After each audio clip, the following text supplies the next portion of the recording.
प्रश्न महत्वपूर्ण है, यक्ष प्रश्न है और बड़ी हैरानी होती है ऐसे प्रश्नवाचकों पर। जीवन का सत्य जबकि हर क्षण तुम्हारे सामने घट रहा है, फिर भी तुम आंखें मूंदे बैठे हो और जो तुम पूछते हो वही यक्ष युधिष्ठिर से पूछते हैं। इस दुनिया में सबसे बड़ा आश्चर्य क्या है?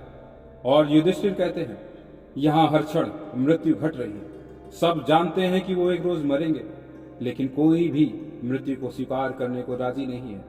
ध्यान धरो, अब जो स्वीकार कर लेते हैं मृत्यु को, आत्मसात कर लेते हैं मौत को, वो बुद्ध, महावीर, रामकृष्ण, कबीर, रैदास हो जाते हैं। गौतम को जब पहली दफा मृत्यु की सूचना मिली, उन्होंने स्वीकार कर लिया तत्क्षण, जब मरना ही है, सब मरेंगे ही, तो हम भी मरेंगे। फिर कल मरें कि आज मरें, क्या फर्क पड़ता है? मृत्यु तो घटेगी, सब मिटेगा। जब सब मिटेगा तो शाश्वत क्या है? मरेगा कौन, बचेगा क्या? और शाश्वत की खोज में गौतम निकल पड़ते हैं। यह मृत्यु के प्रति स्वीकरण ही था जिसमें गौतम के अंदर मृत्यु के प्रति, जीवन के प्रति, स्वयं को जानने के प्रति एक क्रांति खड़ी हो जाती है। और यही क्रांति गौतम में बुद्धत्व लेकर आती है। यहाँ कितने लोग हैं जो मौत को आत्मसात करते हैं, बुद्धत्व को उपलब्ध होते हैं, रामत्व में डूबते हैं, कृष्णत्व में खिलते हैं।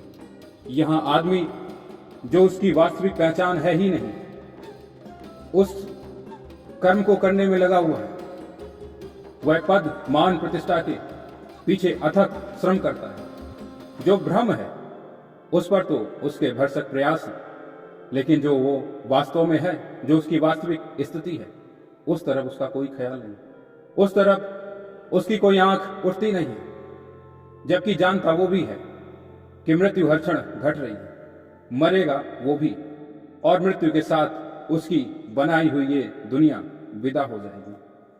जो भ्रम की दुनिया वो खड़ा कर रहा है, भ्रम में ही वो दुनिया नष्ट हो जाएगी। मृत्यु सब कुछ छीन लेती है।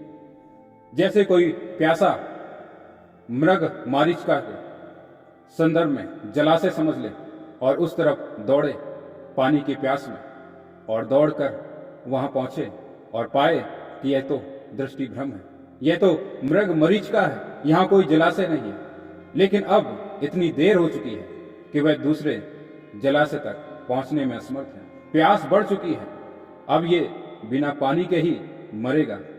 वही हालत मनुष्य के संदर्भ में भी, वह अपनी भ्रम की स्थितियों में इस कदर फंसा हुआ है कि वास्तविक स्थिति तक पहुंचने में अपना सारा सामर्थ्य, सारी जीवन ऊर्जा गंवा चुका होता है। जबकि जीवन की ऊंचाई से मृत्यु के ढलान पर वो पहुंचता है और देखता है, पाता है कि सब व्यर्थ है। जो दुनिया उसने खड़ी की है, मौत सब कुछ ही लेगी। और जब बुढ़ापा अब नजदीक आ गया, समय समाप्त होने को है, तब उसमें व्याकुलता पैदा होती है, जीवन के प्रति, मृत्यु के प्रति, स्वयं के प्रति। लेकिन अब उस प्यासे के संदर्भ में ही इतनी देर हो चुकी है कि किसी और जलाशय तक पहुंचना संभव नहीं है। जबकि पहुंचा जा सकता था जीवन की ऊंचाई पर, जीवन को जाना जा सकता था, तब उसने जाना नहीं। अभी जबकि हमारे पास समय है और हम जान सकते हैं वास्तविक स्थिति को अपनी, कौन है हम, क्या परिचय है हमारा, और जीवन क्या है, मृत्यु क्या है। और जो इस परिचय को पा लेगा, जो जान लेगा जीवन को, वो मौत को भी जान लेगा। और जो मौत को जान लेगा, उसमें जीवन और मृत्यु का वर्तुल टूट जाएगा। वह सदा सदा के लिए मोक्ष को उपलब्ध हो जाएगा। वह सदा सदा के लिए संपूर्ण आजादी में विलीन हो जाएगा। वो जो है उसे जान लेना ही जीवन का सार्थक हो जाना है। ये जीवन, ये मनुष्यता मनुष्य को मिली है बड़े कारणों से। तुम जान सको, अपना पा सको परिचय, तुम हो कौन। और ये परिचय पाने के अलावा हम वो सब कर्म करते हैं, सिर्फ परिचय पाने में ही असमर्थ हैं। उस तरफ ही हमारा ध्यान नहीं है। और जिसका ध्यान अपनी वास्तविक स्थिति की तरफ नहीं है, भ्रम की स्थिति की तरफ है और भ्रम की दुनिया खड़ा करने में लगा हुआ है, उसका पूरा जीवन सार्थक जान पड़ेगा बाहर से, लेकिन फिर भी निरर्थ है, व्यर्थ है उसका जीवन।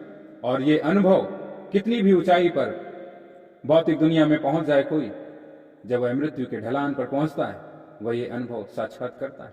लेकिन देर इतनी हो चुकी है कि अब दूसरे जलाशय तक, दूसरी खोज तक पहुंचना मुश्किल है। समय हाथ से फिसल गया।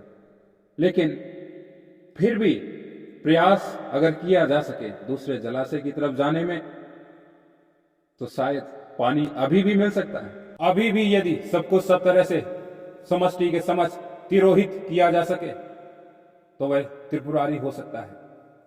अभी भी पाया जा सकता है, जाना जा सकता है। मौत की ढलान पर खड़ा आदमी भी स्वयं को जान सकता है, जाना जा सकता है। तो कम से कम अब, जबकि जो जीवन की ऊंचाई पर हैं या जो मृत्यु की ढलान पर हैं, दोनों ही स्वयं को जानने की तरफ आगे बढ़ें।